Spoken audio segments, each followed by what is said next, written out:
No cooperation between U.S. and Russia on North Korea as Trump and Putin prepare for meeting. There is no cooperation between Russia and U.S. on North Korea for the time being, but Donald Trump and Vladimir Putin could be preparing for high-level talks as soon as next week. Kremlin spokesman Dmitry Peskov revealed that any interaction between the two countries up until now had only gone as far as an exchange of views.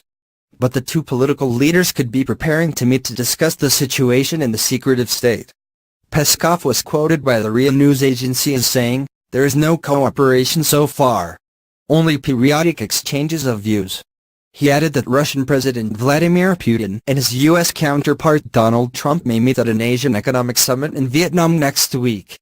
Peskov said there was a great probability that the two would discuss the situation on the Korean peninsula if such a meeting was held. Just 2 days ago, it was revealed that North Korea could possibly be preparing for a new missile test after brisk activity was detected at a nuclear test base, according to reports. South Korea's Yonhap news outlet said intelligence agencies had detected brisk activity at the northwestern town of Punggye in North Korea. The base there was reportedly damaged by 3 aftershocks after Kim Jong-un's last missile test in September. This was followed by a tunnel collapse at the facility several weeks later that is believed to have killed 200 workers. But the base remains ready for further nuclear tests despite these setbacks for the dictatorship, according to South Korea.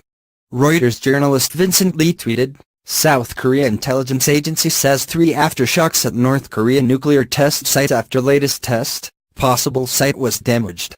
South Korea spy agency sees further possibility of new North Korean missile test. Brisk activity seen at research facility.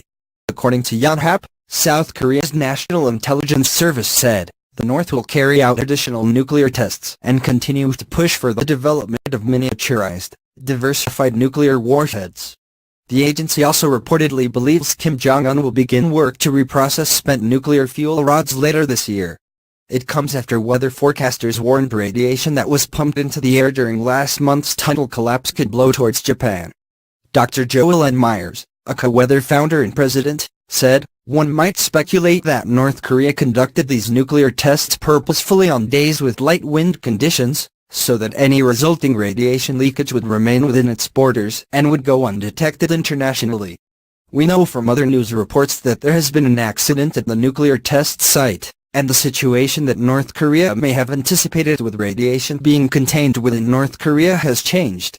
As winds pick up out of the northwest over the next few days, it is possible that any radiation that leaks from the site could be carried and dispersed across the Sea of Japan, East Sea, and even to the Japanese islands.